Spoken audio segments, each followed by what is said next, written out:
लाला Guru Prasad station की सीढ़ियां चढ़ते हुए काफी हाँफ रहे थे। 70 साल की उम्र में जवानी का जोश आखिर कहाँ से आए। बहू बेटे से गुस्सा होकर घर से निकले थे। आज उन्होंने खाना भी नहीं खाया था।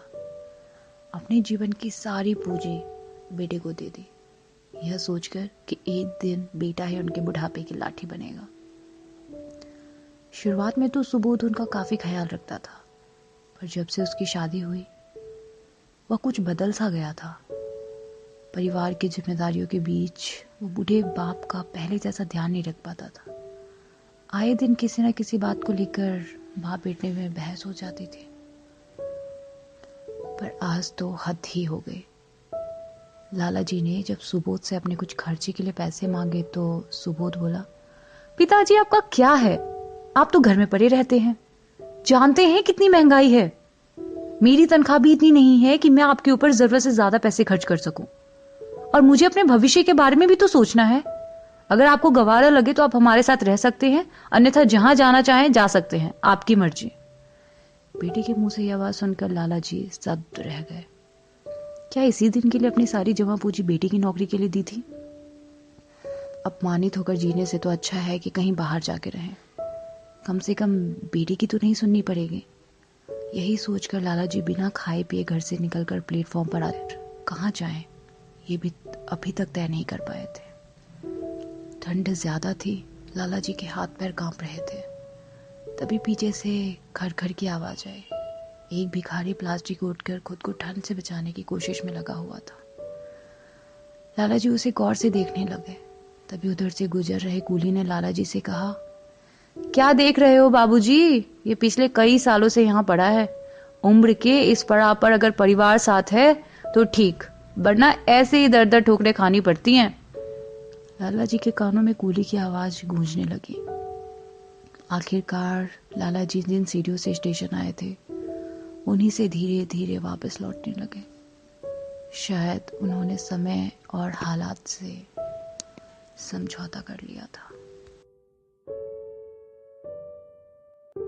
बेटे की नौकरी एक बड़ी कंपनी में लग गई थी। उसने अपने मम्मी पापा से कहा, मम्मी पापा मैं मुंबई शिफ्ट हो रहा हूँ, अब आप लोग गांव वाले मकान में जाकर रहें। मेरे साथ कहाँ भटकते फिरेंगे, बुढ़ापे में सुकून भरी जिंदगी गुजारिए। अब आप मेरे प्रति अपनी जिम्मेदारियों से मुक्त हैं। मम्मी पापा जान चुके थे कि बेटे पर आधुनिकता और सभ्यता का रंग चढ़ा हुआ है। अपने आगे वो किसी की भी नहीं सुनेगा। फिर भी उन्होंने याचना करते हुए कहा, परंतु बेटे तुम्हारे सिवा हमारा कोई नहीं है, हम अकेले गांव में कैसे रहेंगे, और फिर हमारी देखभाल।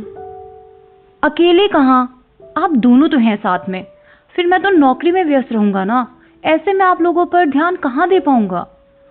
बेटे ने अपना पक्ष रखते हुए कहा। बेटा मुंबई चला गया और मम्मी पापा गांव के पुश्तैनी मकान में। समय बीता। लड़के ने वहीं एक लड़की से प्रेम विवाह कर लिया। वह भी एक मल्टीनेशनल कंपनी में नौकरी करती थी। सब कुछ ठीक चल रहा था कि बीवी प्रेग्नेंट हो गई। उसने काम पर जाना बंद कर दिया था, परंतु घर पर उसकी देखभाल करने वाला कोई नहीं था। प्रेग्नेंट बीवी करती भी तो क्या क्या करती। प्रेम विवाह करने के कारण पत्नी के घर वाले नाराज थे। खबर मिलने पर भी कोई नहीं आया। पति घर का काम करता, पत्नी को संभालता या नौकरी देखता। शादी के बाद पहली बार जीवन में उसे परेशानी का सामना करना पड़ा था। पति पत्नी दोनों परेशान हो गए। अंत में दोनों ने सोच विचार कर एक निर्णय लिया और पति ने अपने मम्मी पापा को पत्र लिखा। प्रिय मम्मी पापा, मुझे बहुत अफसोस है कि बुढ़ापे में मैंने आपको गांव में अकेला छोड़ रखा है। आपको गांव में ना जाने कितनी परेशानियों का सामना करना पड़ता होगा। आपकी हमेशा याद आती है।